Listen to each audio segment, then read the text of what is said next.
السلام علیکم ورحمۃ اللہ۔ روزے کی حالت میں کون سے کام ہم کر سکتے ہیں، یعنی کہ روزہ آدمی رکھے، اور کون سے کام جائز کام ہے جو آدمی کر سکتا ہے۔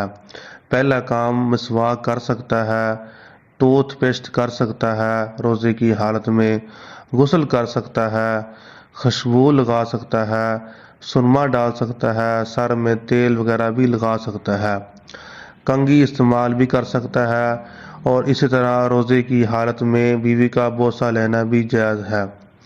اور اس طرح روزے کی حالت میں اگر آدمی کو احتلام ہو جائے تو روزے کی حالت میں آدمی غسل کر لے، روزہ اس کا نہیں ٹوٹے گا۔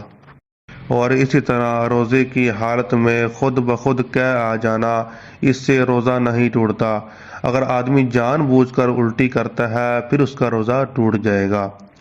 اور روزے کی حالت میں اگر آدمی بھول کر غلطی سے کچھ کھا پی لے تو اس میں کوئی حرج نہیں ہے، اور آدمی بھول کر کھا پی لیتا ہے اس سے روزہ نہیں ٹوٹتا، یہ صحیح مسلم کی روایت ہے۔